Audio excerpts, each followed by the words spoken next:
Hi, this is attorney Maria Baylor of the law firm of Samuel, Sayward & Baylor. One question we're asked quite frequently is the difference between a revocable trust and an irrevocable trust. A revocable trust is a trust that you create that you can change or amend or terminate at any time. These are the most common types of trust we create, and we create them for a variety of reasons.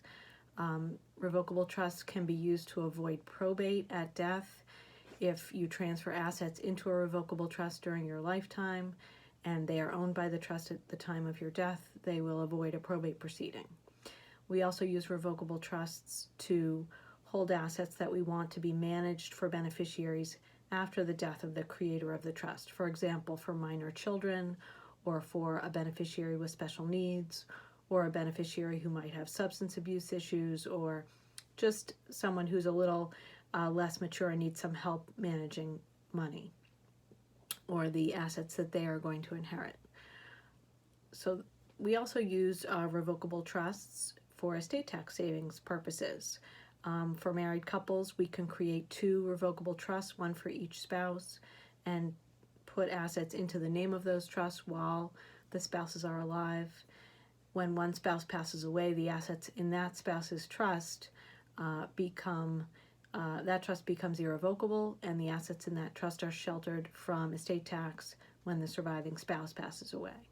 So revocable trust can be used for asset management, for probate avoidance, and for estate tax planning.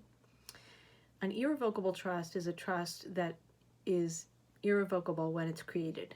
In other words, it can't be changed, it can never be terminated, and any assets that the creator of the trust transfers into the name of that trust cannot be taken back by the creator of the trust or used in any way by the creator of the trust after the trust is created. So that's pretty drastic, and you might ask, why would you want to create an irrevocable trust and put assets out of your reach in that way? There are limited reasons why we use these types of trusts.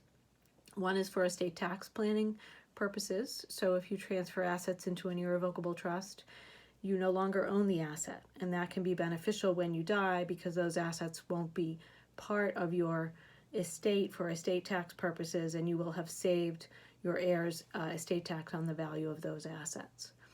We also use irrevocable trusts for long-term care planning purposes, where we can transfer assets into that type of trust, and the owner who created the trust and made the transfer now has limited or no ownership of those assets, and perhaps very limited use of those assets for any purpose. They might, for example, be able to live in the house that the trust owns, but they could not receive the proceeds if the house was sold. Or they might be able to keep the income from investments, but never be able to touch the principal.